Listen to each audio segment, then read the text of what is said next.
तो चलिए आज चलते हैं सीधे दक्षिण भारत की लोक कथाओं की दुनिया में। एक ऐसी कहानी सुनेंगे जिसमें सब कुछ है। बेहिसाब दौलत है, एक ऐसी ताकत है जिसे काबू करना नामुमकिन सा है।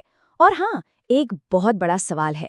सवाल ये कि जब अनलिमिटेड पावर का टकराव इंसानी लालच से होता है तो अंजाम क्या होता है। कभी सोचा है कि अगर आपको कोई एक ऐसा गिफ्ट दे दे जिसमें अनंत शक्ति हो, लेकिन उसके साथ एक ऐसी शर्त हो, एक ऐसी कीमत हो जिसे चुकाना नेक्स्ट टू इम्पॉसिबल हो। बस यही एक सवाल है जो इस पूरी कहानी की जान है। तो कहानी शुरू होती है एक जमींदार से। जरा कल्पना कीजिए एक ऐसे आदमी की जिसके पास दूर दूर तक जहां तक नजर जाए सिर्फ जमीन ही जमीन है, लेकिन उसका दिल उसकी जमीन से भी ज्यादा बंजर था। सोचिए, इतनी दौलत लेकिन सब तिजोरियों में बंद धूल खा रही थी, और उसका बड़ा सा घर बिल्कुल वीरान। और उसकी कंजूसी का आलम यह था कि अगर कोई किसान बेचारा मदद मांगने आ गया ना, तो बस खाली हाथ ही लौटता था। मतलब उस जमींदार का दिल उसके पैसों की थैली की तरह ही एकदम टाइट कसकर बंद था। तो होना क्या था? किसानों ने भी कह दिया, भाई हमसे ना हो पाएगा। उन्होंने उसकी जमीन पर काम करने से साफ मना कर दिया।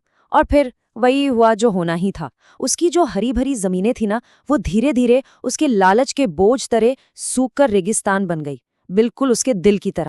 तो अब जब जमींदार अपनी ही बनाई मुसीबत में पूरी तरह फंस चुका था, तब आती है स्टोरी में एक एंट्री, एक उम्मीद की किरण। एक साधु आते हैं और उनके पास सोना चांदी नहीं था, उनके पास था एक रहस्य। उन्होंने जमींदार को एक ताड़पत्र दिया, एक पाम लीफ स्क्रॉल। उस पर लिखा था एक पवित्र मंत्र। ये एक ऐसा सोल्यूशन था जो दुनिया की सारी दौलत से कहीं बढ़कर था। लेकिन एक शर्त थी, और शर्त आसान बिल्कुल नहीं थी। एक टेस्ट था अनुशासन का। जमींदार को 3 महीने तक लगातार बिना रुके उस मंत्र का जाप करना था। अब सोचिए, इतना हताश जमींदार, उसके लिए तो ये डूबते को तिनके का सहारा जैसा था। तो बस वो लग गया काम पे। दिन रात बन गए, रात दिन, और जमींदार बस जाप करता रहा। और फिर 3 महीने की इस कठिन तपस्या के बाद कुछ ऐसा हुआ जिसकी किसी ने कल्पना भी नहीं की थी। जैसे ही उसने मंत्र का आखिरी शब्द बोला, वो ताड़पत्र चमक उठा, और फिर जादुई धुएं का एक बड़ा सा बवंडर उठा, और उसमें से निकली एक ऐसी शक्ति जो शायद वक्त से भी पुरानी थी। एक जिन, एक बहुत ही पावरफुल जिन। और अब उसकी किस्मत का सौदा इस जिन के साथ होने वाला था। तो इस सौदे की शर्तें क्या थी? देखिए, जिन के साथ डील करना कोई बच्चों का खेल नहीं होता। जमींदार के लिए रूल नंबर 1 था, जिन को 1 सेकंड के लिए भी फ्री मत बैठने देना। जैसे ही एक काम खत्म हो, फौरन दूसरा काम दो। एक पल की भी देरी हुई तो जिन आजाद हमेशा के लिए चला जाएगा। और जिन के लिए शर्त, उसको हर काम परफेक्ट तरीके से और इंस्टेंटली करना था, पलक झपकाते ही। लेकिन अगर उससे एक भी गलती हुई, सिर्फ एक, तो वो हमेशा के लिए जमींदार का गुलाम बन जाएगा। अब लालची जमींदार ने यह सुना तो उसकी आंखें चमक गई। उसने सोचा ही नहीं और फौरन हाँ बोल दी, और बस जिन का कमाल शुरू हो गया। जमींदार ने इशारा किया और पट, एक शानदार महल तैयार।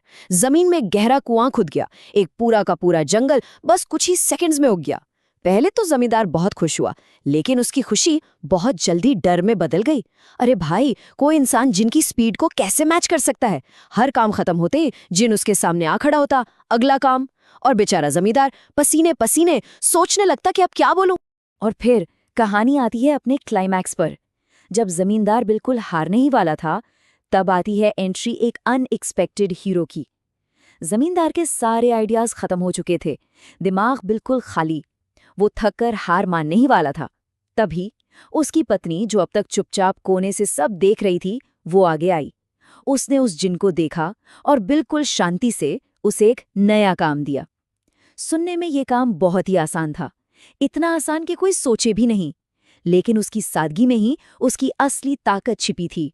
और बस उसी पल वो हो गया जो नामुमकिन लग रहा था। उस जिन से जो कभी गलती नहीं करता था, उससे एक गलती हो गई। छोटी सी गलती, लेकिन इसका असर बहुत बड़ा था। सौदा अब पक्का हो चुका था। जिन अब गुलाम था, लेकिन उस तरीके से नहीं जैसा उसने या जमींदार ने सोचा था। तो यहाँ आकर कहानी हमें एक सवाल के साथ छोड़ जाती है। आखिर वो काम क्या था? सोचने वाली बात है ना, कि एक ऐसा जिन जो कभी गलती नहीं करता, उससे आखिर क्या गलती हो सकती है? इसका जवाब दोस्तों इंसानी दिमाग की चतुराई में है, जो बड़ी से बड़ी ताकत को भी घुटने टेकने पर मजबूर कर सकती है। जरा सोचिए, उस औरत ने जिनसे ऐसा क्या करने को कहा होगा।